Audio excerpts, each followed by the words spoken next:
umamin ka na, ikaw ay militar. Kaya anong rango mo? Sinumbudan ko sa mababa, sabi ko, total, ganun din lang ang pinapalabas nila at ako'y masasaktan din lang. Marami na akong nakikita sinasaktan talaga eh. At meron naman nakakalaya. Sabi nila, pinapalaya kasi, kaya nakakagulo eh. Kung umaamin, pinapalaya, eh bakit ako hindi pa umamin? Papalayain din naman ako, gano'n. Sige, amin na ako. Sabi, sarhento ako. Sabi, anong rango mo? Sarhento. Yung totoo. Eh, sabi, anong rango ko talaga? Tenyente.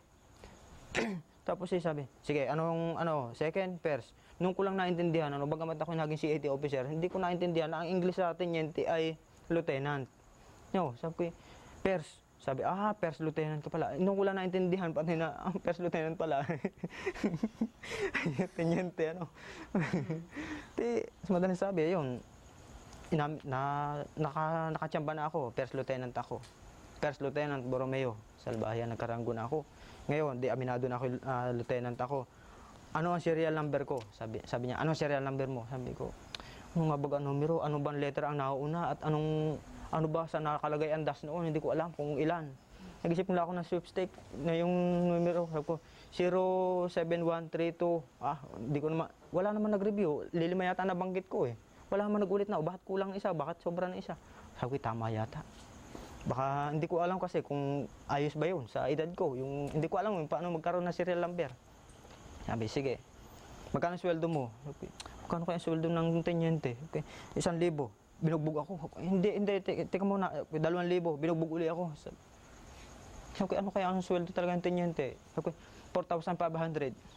Hindi ako nabugbog. Sabi ko, ay, nakachamba ako. First lieutenant ako, tapos yung serial number ko, tama. Ang sweldo ko, 4,500. Okay, bakit ang brief ko, ang dagtaw na, butas-butas pa.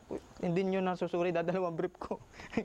Ganon ko, kung papatawa ko sa sarili ko, biro ko sa sarili ko, hindi lang napag-aralan yung brief ko, ilang taon na yata yun. Yun. Hindi, sa madaling sabi, ganon. Tapos, sino ang aking na-convert? Imposible raw na sa loob ng 8 taon, wala akong na-convincing mag-DPA. So, ako'y talagang madadamay ang walang kasalanan. Hindi man po pwedeng hindi ako magsasabi ng pangalan dahil aminado na akong DPA ako. Nagsabi ako ng mga nakagalit ko sa loob. Yung nakakabangga kong alam ko matigas ang ulo. Si ganito, si ganyan, sinabi ko na sinabi, 5. Ayaw nilang pumayag. Sabi nila, kompletuhin mo. Lahatin ko na nga yung fighting unit. Sinabi ko na, 38 yata yung sinabi ko.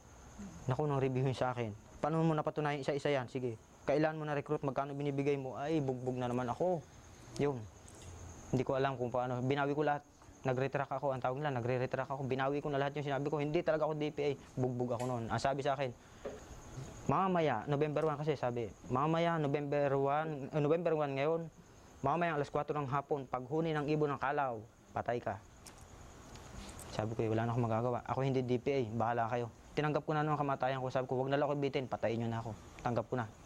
Ang tao pala, ganun eh. Pagka hindi mo tanggap ang kamatayan, masakit eh. Pero dahil handa na ako, sabi ko, hindi na masakit yun. Sabi ko, sige.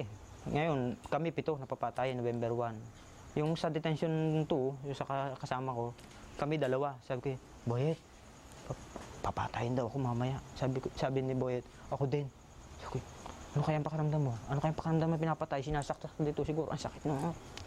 Bahala na. Wala na ito magagawa eh. Papatay na tayo. Bumagyo ng tanghali, November 1. Naalis yung mga bubong namin. Tapos hindi nakapaghukay sila. Humuni na yung kalaw sa hapon. Madilim na. Hindi pa kami naalisan ng kadena. Hindi pa kami pinaghuhukay. Ay, buhay tayo. Tapos nakatulog kami ng magdamag. November 2 na, umaga. Wala pa rin. Hindi na makapaghukay. May bagyo pa rin. November 2 tanghali, ayun, makagawa na ng sila.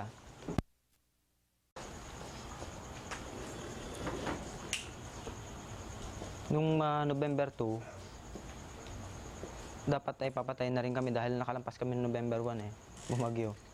November 2, umaga, hindi pa rin kami mapapatay dahil malakas pa rin ang hangin, naalis pa rin yung bubong. Kaya hindi pa rin sila makakapaghukay na nabasa na yung mga damit ng mga magpapatay sa amin, kaya bago nila kami patayin, parang yun muna ang gamit nila dahil wala silang mabihisan, gano'n. Tapos tanghali, November 2, may dumating na mensahe na i-hold ang torture, i-hold ang aresto o pag-aresto, i-hold ang pagpatay. Noong kami nakasalang na papatayin, kaming 7. Malaking tulong para sa akin yun. Papasalamat ako at eto, buhay nga ako. Pero kung susuriin, kung titimbangin, kung alin talaga nagligtas sa akin, palagay ko, nagpapasalamat ako sa Diyos. Nagpapasalamat ako sa kalikasan. Dahil kung hindi bumagyo, November 1, patay ako. Bago dumating yung message nila sa Turo Campo, na i-hold ang pagpatay sa amin. Patay na kami. Tingin ko, yun, ang isang parang trahedya, isang milagro para sa buhay ko yun. Yung, kung pag-uusapan yung mga ilang ginawa nila sa mga kasama namin noon, natatandaan ko yung isang matanda na taga-Infanta, kung tawagin ay si Tatang. 63 anyos siya, halos wala nang ngipin sa taas eh, maputi ng buhok niya, maputi ng balbas at bigote niya. Halos hindi na nga makalakad. Sinisipa siya ng mga gwardiya pag napapatay sa luwal yung matanda na eh, sa hirap na.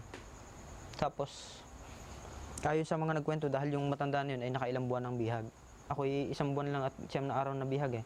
Yung matanda na yun ay ikinadena dito, may kadena siya. Tapos ibinitin siya ng 6 na araw at 6 na gabi sa bitinan. Ngayon, dahil yung matanda na yun ay may sakit na, yung diabetes, yung hindi ba siya, kapag nagsugat hindi na gumagaling yung sugat niya. Yun, yung kanyang pulso ay lumaki ng gasilaki ng binti natin dito. Ibig sabihin, yung kadena lumubog at pumaga na ito, na mas malaki pa dito sa kanya ng ganito. Sa kanyang kamao, mas malaki pa dito. Kaya yung kadena nakalubog, tapos yung matambok yung laman. Kaya nung inalis yung kadena, kita na yung buto dito, tapos may mga uod na maliliit. Tapos hindi na siya kinadena noon, yung matanda hindi na rin makakain. Ay, hinahabhab na lang yung pagkain na binibigay sa kanya. Parang nababaliw na rin yung matanda dahil sa gutom, dahil kami tigkakapiraso lang ang kain. Nakakita siya ng sabon. Kinain niya yung sabon. Tapos pinagmumura siya dahil bakit kinakain yun. Hindi na niya alam ang ginagawa ng matanda. Ang sabi, ipapagamot daw yung matanda na yun na taga-Infanta. Inusong siya palabas. Pagkatapos pagdating doon, ibinalik yung sako. Sabi, isinakay daw sa bangka. Papadala daw sa doktor. Pero ayon sa kwento na, nung nito ko na lang huli nakuha yon, yun daw ay inihulog na lang sa balon. Ayon doon sa bantay, kahit na makuha natin yung dating manggugwardya na yun na ayaw talaga doon sumunod. Kaya lang, obligado. Ano? Yun ay inihulog sa balon, tapos tinapakan ng muka. Hindi na siya ang standard na pagpatay kasi doon, pinapalo ng bareta dito sa batok para makatulog. Tapos sinasaksak na ng bayoneta dito, tsaka dito, para matiyak na patay. Yung batanda na hindi na sinaksak at tinuntungan na lang sa mukha, tinabunan ng lupa. Akala ay siguro ay patay na, binitiwan ng paa, bumangon pa yung matanda.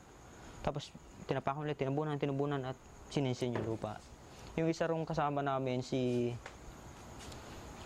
pangalan nito, Anaceto Asidilio, taga Barrio San Antonio, Kalayaan, Laguna.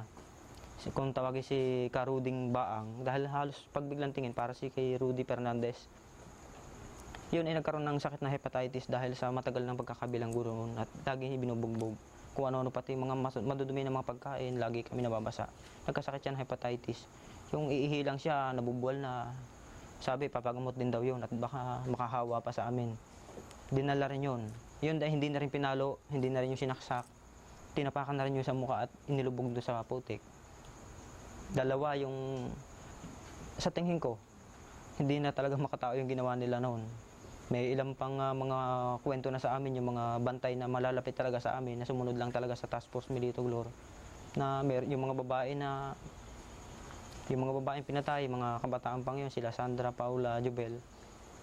Na yun daw, kaya daw dahil hindi ko nakita, yun ay bago patayin ay ni-rape muna nung mga ano. Kasi kung susuriin, bawal yun sa NPA. Hindi man sa propaganda ko sa NPA, bawal yun. Pero ang trato sa mga bihag, kahit ikaw ay opisyal na NPA dati o ano pa mang posisyon mo, kapag ikaw ay espiya na napagdudahan o ay ginapos at itinuturing na kaaway, talagang hayop ng pagtrato pag espiya. Hindi itinuturing na tao. Kaya sinasabi kong inaahit ito, ginakalbo yan, tapos kung ano man gawin sa'yo, pwede kang upuan. Wala kang gagawa. Kaya mga babae bago patayin, nire-rape muna. So ikaw yung pakiramdam mo noon, yung nahatulan ka na nga, November 1, papatayin ka na. Ano yung naiisip mo noon? Yung siyempre ikaw matagal ka na nagsilbi dun sa kilusan, tapos hahatulan ka ng ganon. Ang tingin ko noon, mga nasisira ng ulo ng mga NPA doon sa kampo na yon. At halos masira na rin ang ulo ko. Gusto ko na magsisigaw. Hinamon ko na mga bantay, sabi ko, barilin na ako, no, okay, nakabitin. Barilin nyo na ako, talagang mga nasisira ng ulo nyo. Hinamon ko na lahat, para magalit sa akin, barilin na nga ako. Pero pinagsusuntok na lang ako, hindi ako pinapatulan. Ang tingin ko mga nasisira ng ulo ng mga naroon. Pati si Ka Roger, pakitingin ko sira na rin ang ulo. Kasi matagal kami magkakasama, hindi niya maipagdepensa. Magkasama kami sa unit, sa fighting unit nung nagpunta kami ng Batangas, hindi niya ako maipagtanggol. Kung ako magpapahama kasi, magkasama nila sa Turo Campus sa Sariaya, nung hindi naman ceasefire, nung nagbubuo pa ng NDF na yun doon. Alam ko, ako yung intelligence officer, labas-pasok ako sa bayan, punta ako sa bundok. Ako ipatitimbog ko sila, ano pang hahanapin ko? Malaking kwarta na yun sa tingin ko. Hindi ko sila, wala nangyari sa kanila, walang bulilyaso ron. Ibig sabihin, hindi niya ako maipagdepensa. Yung asawa ko mismo, may anak kami. Mahal niya yung anak niya namin, mahal ko yung anak namin. Hindi niya ako maipagtanggol. At siya pa pala nagdidiin sa akin. Sa tingin ko, nasira na talaga ang mga ulo ng mga tao Bakit ka ron. naman idiniin ng asawa mo? Ang natatandaan kong ikinagalit niya sa akin, hinihikayat ko siyang bumaba na sa NPA. Yung umalis na, sabi ko, Bing, may anak tayo. Di ba, hindi ka makatiis, halos 1 buwan lang na nasa unit ka, gusto mo mapuntahan yung bahay natin. May bahay kasi yung sila, tapos nandun yung anak namin. Tapos ako, lagi ko naisip yung anak namin, dinadalaw-dalaw ko rin. Kahit na bahagi ng trabaho ko yung gagampang ko sa bayan, intelligence operation, pasok ako doon sa aming bahay, 1 oras, 2 oras, para lang makalong ko yung anak namin. Sabi ko, pareho nating mahal ang anak natin, magtahimik na tayo. Ang nanay at tatay mo naman, malawak ang lupa. Ang tatay at nanay mo nasa estates. Ang mga kapatid mo, maganda naman buhay. Humingi lang tayong 1 kalahating hektarya, doon lang tayo magbahay, magnegosyo lang tayo kung ano-ano, basta mabuhay tayo, tahimik na tayo. Sabi niya, kahit mahal ko anak natin, ayoko pang umalis sa NPA. Yun, at inirekomenda niya yun, isinumbong niya ako. Yun ay mabigat na kaso. Ang gusto mo bumaba ay gusto mo pa magdala, bawal yun sa NPA. Kaya yun, kinasuhan ako na ako isang DPA at gusto ko pang sirain ang organisasyon. So yung bumaba yung order nila sa Turo Campo na itigil yung pag-torture, yung mga bibilanggo, ano naman ang naging dahilan nito at nagbaba sila ng ganong klaseng order? Ayon sa pag-uusap na namin, nung ako'y nakalaya na, dahil nung kami lumaya kasi magkakasama na kami dun sa isang bagong kampo.